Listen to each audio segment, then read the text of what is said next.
you want, if you can't decide, if you believe. We're in Chicago. I don't know why I said we. It's no we, it's just me. Hold on, we need the louder one. Hold on.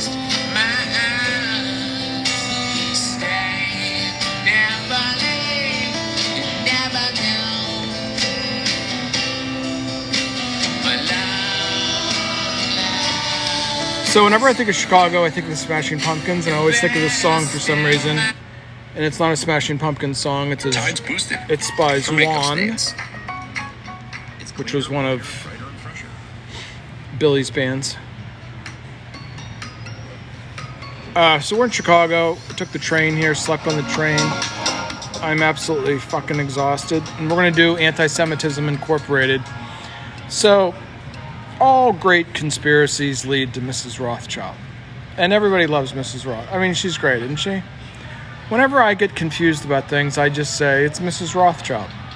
And there's the Baphomet. Let's see. Let's see if we can get Zwan again. So, Chicago's a great city. I've only been here a couple times.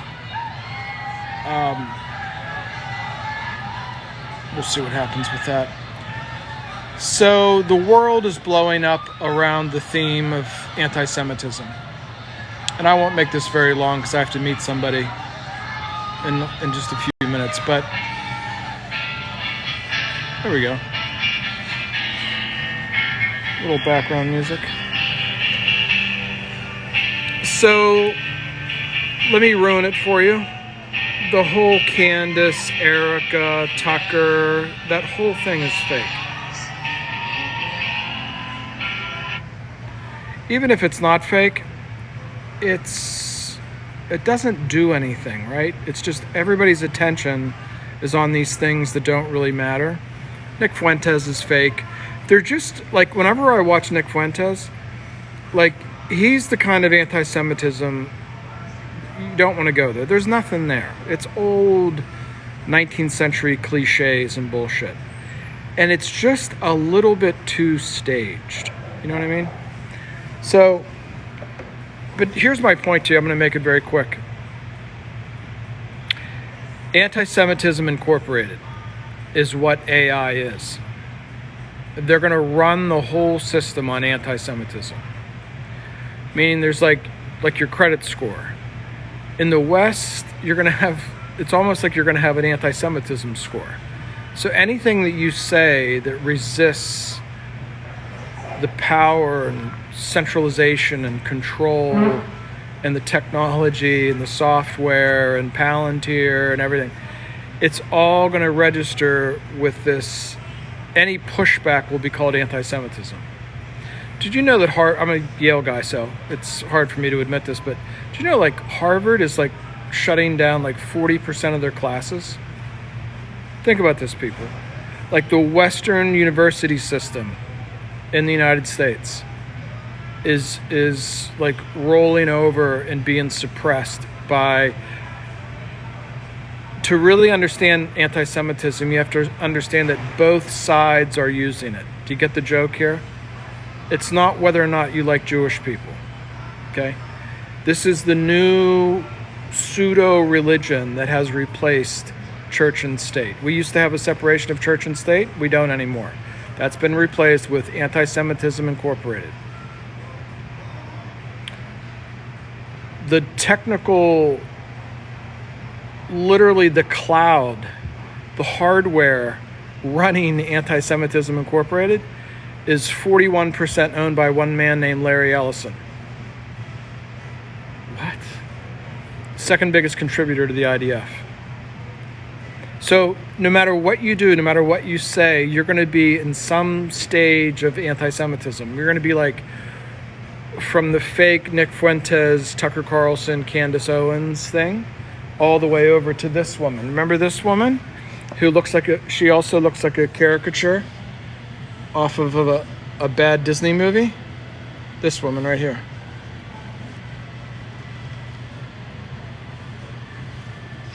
From our founding, Stop Antisemitism has operated on one guiding belief. Anti-Semitism thrives when there are no consequences. So we created consequences, a lot of them. We created visibility. We turned the spotlight towards those who targeted on our community, making silence impossible. On campuses where Jewish students were hunted through libraries, where professors glorified Hamas and Hezbollah terrorists, where mobs shut down our buildings and administrators hid under desks, we stepped in. We documented the offenders. We worked with attorneys, lawmakers, and victim families. And we... Okay, let me just interrupt here. Now, all those things that she just mentioned are not allowed on universities, right? You're not allowed to chase people through libraries and things like that. You're not allowed to threaten people on universities, never have been.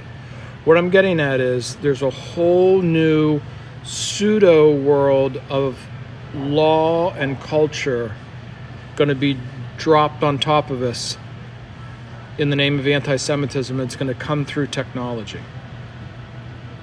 Now, I got to throw a big bone here to Professor Jiang. Remember this guy?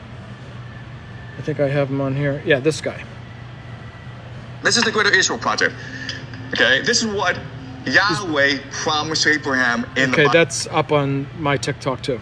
Now, if you go to his thing, at the end of this, here, let me move forward to, because he nails this. I can't even do it any better. Huge. It's the entire Middle East. Watch. That's where his focus was. And he believed he found the Bible code. And he was a member of secret societies. He was a member of the British elite. And if someone like Isaac Newton is telling you, like, this is what the Bible says, and this guy who found a calculus and who developed the 3 laws of motion, you'll probably believe him. Now, what he does so well... This is the Greater Israel Project. Sorry, I missed it. Is that Professor Jiang explains that this anti-Semitism thing, the Greater Israel Project, AI, all of this, it's all intertwined. He actually does it better. Just go listen to him. You don't have to listen to me. But he points out, and this is what I've tried to do. I've spent like several years like trying to talk about anti-Semitism, Bellicum Judaicum, all these things. And the most, if you don't hear anything else I say today, hear this. The most observant Jews are not Zionists. Okay, this is what makes the new anti-Semitism isn't like the old stuff, okay? It isn't Nick Fuentes' 19th century stuff, okay? The new anti-Semitism is going to be about whether or not you submit to all this new digital power. Okay, well, I did a wonderful piece about 2 years ago called Mandaриnism and Zionism, and I predicted that there's going to be 2 forms of technology that's going to control us. By the way, my subtitles used to be Money Markets and Metaphysics. Now it's Technology and Metaphysics. The metaphysics of technology are now Mandarin and Zionist. Or as I'm trying to explain today, it's just going to be called anti-Semitism. Everything is going to be anti-Semitism. Follow me? The economy is going to be about anti-Semitism. As the U.S. economy continue in real terms, you have to take everything that's happening in the U.S. economy and put it in real terms. The best way to do that is just take everything and divide it by the price of gold, okay? The U.S. economy is in not a free fall, it's in more of like a controlled demolition, okay? Just like Trump's demolitioning the White House. We'll get to that in a minute. Remember, if you don't know this, Americans don't really know very much about the Russian Revolution. But one of the first laws that was passed when the Bolsheviks took over was anti-Semitism laws. Okay, that's what's happening now to America. This is what they're going to use to destroy America. Before you get all upset and worked up, let's all calm down.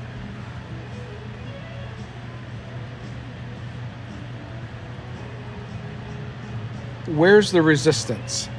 I got 2 ideas for you. The first one is Ethereum. Really?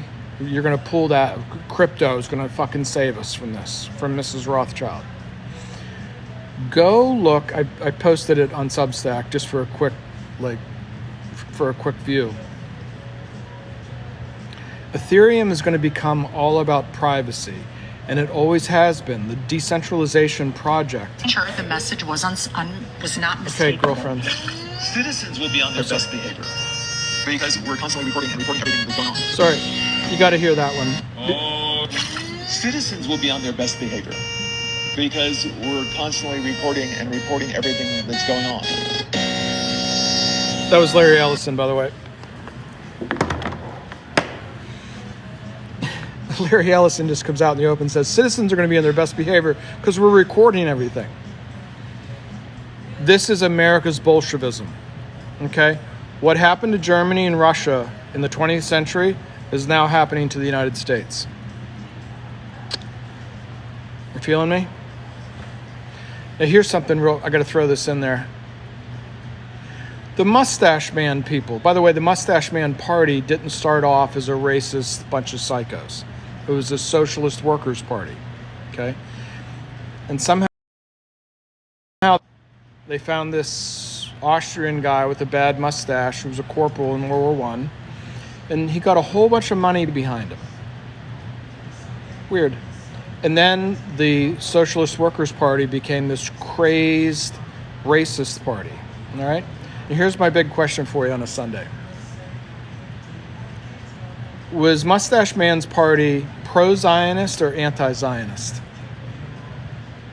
The first time I heard this, I forget where, I thought my head was going to explode. The Mustache Man party was pro-Zionist. Think about that. What? What the fuck are you talking? You're going to have to do a little homework on that, okay? Now, what they're doing in America is they're doing, and I've had this thing, this sort of silly meme where I come on here and I say, I don't know, it's going to be like you wake up and like the end of Gone with the Wind or some shit. Ask yourself this. What would America look like if the Confederates had won? It's not that outlandish. What if General Lee would have encircled McClellan at some point and then taken over Washington, D.C.? It would look just like America does today. What? Yep. This is something like embedded in American history. It's not really about like a 3,000-year-old religion of Abraham and Noah and David and Solomon. Okay, this is something else that's been brewing inside America. There's a wonderful book called American Zion. I did a piece on it like 3 years ago. Where we are now is we have 50 states, one Israel, right? Whenever they had that thing, I don't know, a couple months ago this summer, they took a whole bunch of congressmen, and the flag behind them, the convention or whatever it was called 50 states, one Israel. There's like an insignia for it. That's what the Confederacy would have looked like. So what we have now is, I want you to think about this very seriously as you think about crypto and finance and politics and Trump and all of it. One of the most ingenious things that the Founding Fathers created was our federal system, right? We had three kinds of government. Remember this from fourth grade? Executive, legislative, it's Article 1. Article 2 is the president, is the executive, and Article 3 is the judiciary, if I remember correctly. But the other one was our federal system. Now here's what you have to keep in mind. Keep this 50 states thing in mind. Trump is trying to push through an AI bill. Or excuse me, it's not even a bill. He's going to try to do an executive order that's going to preempt AI. I'm calling it Antisemitism Incorporated. And it'll override all the legislation of the states. And this is what we're going, I mean, finally, like, after saying this for 4 years, like, this is going to be like the fucking Gone with the Wind. Yeah. Trump and the tech bros and Larry Ellison and Death Star and all that stuff are going to try to drive this thing through that overrides all legislation at the state level for AI. See where I'm going with this? And this is how Palantir, and I'm calling it Antisemitism Inc. Get it? AI. I like to come up with these little memes. They're going to try to drive this into the legal system through an executive order. I'm going to say it's 50-50 if you look at the House and the Senate, okay? The states, the big states, I'm in Chicago right now, California, Illinois, we'll see about New York. What will be really interesting is to see Texas, because Texas will want to lean into that kind of a project, but they're also it's the only constitution, it's the only state constitution that has like an apparatus for them to jump out of the union whenever they want. It's sort of funny. They're also the first state to buy Bitcoin. Let me tell you something, Linda. You got the finger on this one. What's coming is a battle about AI. That's my theme today, Antisemitism Incorporated.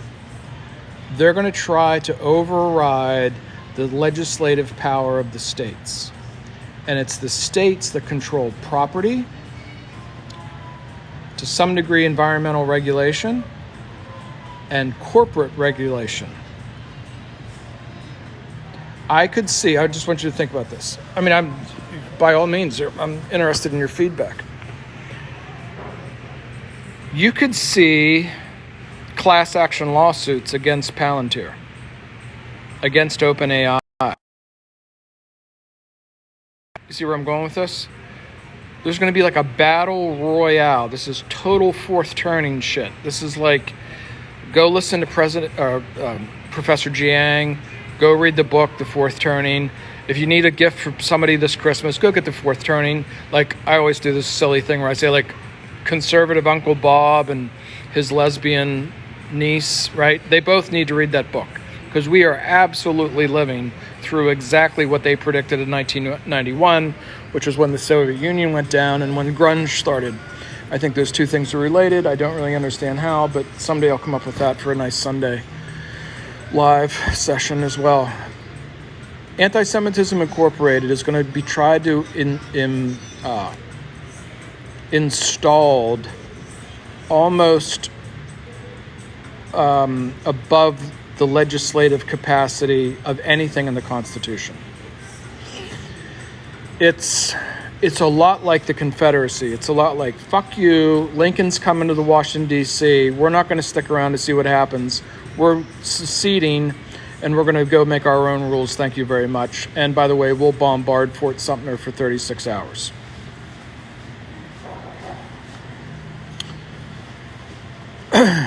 If you think about it, you know, ICE has a over $200 billion budget, okay? That's not just for throwing middle-aged women in vans. ICE is going to be used to enforce Antisemitism Incorporated, okay? Now, let me leave you with this holiday-spirited thought, and I'm very sincere about this. I did a piece, well, I'm in Chicago, it's a good time to talk about this. I did a piece about a year ago on Substack, I think you can still find it, and I made the argument that the only thing that can save America from the Death Star thing that I'm describing would be a coalition in the Democratic Party of Catholics and Jews. The traditional 20th century, like the Republican Party was the party of the Protestants for the most part. If you're from like a place like Western PA, like I am, like people joke that there was like a Protestant barber and a Catholic barber. There was a Protestant doctor and a Catholic doctor, stuff like that. The Democratic Party has been taken over by this sort of mob of pro-Zionists, okay? I think let's just give the Pope and the Catholic Church its due right now. The most aggressive anti-Trump force on earth right now is the Catholic Church. That's an interesting thing, isn't it? It's not Schumer and Adam Schiff and fucking Kamala Harris, right? Because they're sort of in on it. It's interesting. It's the Catholic Church that is, in the way that the Catholic Church, the Catholic Church is the world's biggest, greatest conspiracy of all time. All conspiracies apply. But you'd have to give the devil its due. Like, it is the most, and if shit goes down in Venezuela, and we'll talk about that for a minute because Mrs. Rothschild's with us today.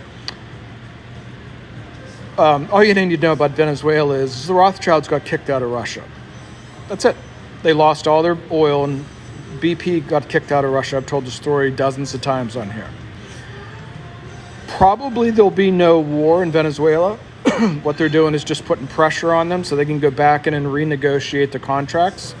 But if it goes kinetic, I'm going to make the prediction that the Catholic Church will ratchet up its power against Trump in immigration, you could even see something like how do I want to say this? The American Council of Bishops, or whatever they're called, could even like make an official statement that says it's illegal, or not illegal, I didn't mean that, but Catholics are not allowed to participate in either the war, or they're not allowed to work with ICE. See where I'm going with this? Like, the police here in Chicago would not, none of the first responders, so to speak, would operate in coalition with ICE. See where I'm going with this? So, item number 2, I think the final play on Antisemitism Incorporated will be American Jews. They will decide the fate. And I mean this in a friendly, engaging, happy holidays kind of a way. I think the only two things that can stop this Death Star, heretical destruction of our Constitution, of our church and state thing, where, just remember, half of all Jews live in the United States. Okay? Zionism is going to fuck that up. It's going to fuck it up. Yeah. Like, if this will be on Substack, it'll probably be for free because I'm a dumbass and I put everything on there for free. I always like to say, the thing where, a lot of my friends are Jewish, but I can't say that because I don't have any friends. But if you have Jewish friends, I'd like you to send them this because I'm very sincere about this. This Ben Shapiroism, this Mark Levinism, and all the fake controlled opposition from Tucker. Candace is fake. Nick Fuentes is fake. Tucker's fake. They're all fake. This is what I'm trying to explain to you. The whole Antisemitism Inc. thing is a big Hunger Game operation. You can just see it on their face. You can just see it. Erica Kirk is like so fake. I mean, it's actually sort of fun.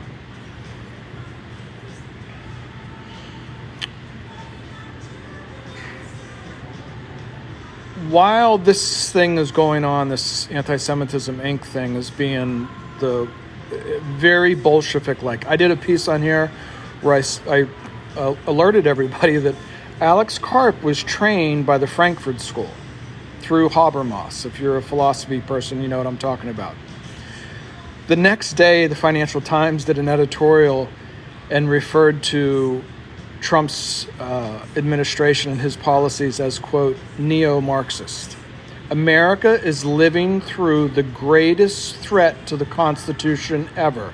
This is worse than the Cold War, worse than the Japanese, worse than Mustache Man, worse than the Confederacy. Yep. All right, it is Christmas. Christmas time is time for Christmas. Let me leave you with this too.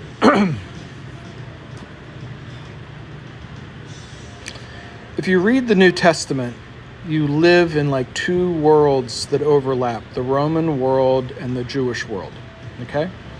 Both of which came apart, so to speak.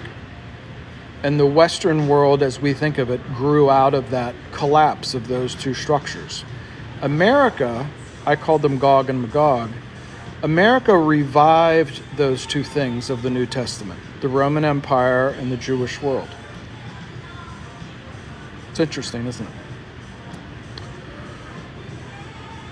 We could see, again, I mean this in a very like engage, like if somebody wants to call me and like do a joint thing. By the way, you got to jump over on TikTok and go send that young woman some money. She's in the Ukraine. She has a Ukrainian boyfriend. She does spectacular, weird, different perspectives on all things Russia. She's a World War II fanatic. I think she's great. She needs a little bit of money. She's stuck in Ukraine. She's stuck in Poland. I think she's Polish ethnically. It's going to be a decision of, and this is very profound. This is like a 4,000-year-old project. Is the war on terror going to turn out to be the Bella Judaicum 2.0? Islamic eschatology predicts that Jerusalem will be liberated, which means overrun. If that happens, I think it could lead to the simultaneous complete collapse of the United States. See where I'm going with this?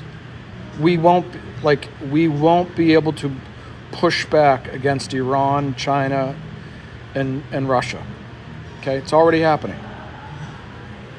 The only thing that could turn this would be a weird coalition of the most, I'm going to call them observant Jews, like Orthodox and Hasidic and so forth, with very secular people. By the way, I voted for Jill Stein, and I would vote for Jill Stein again tomorrow.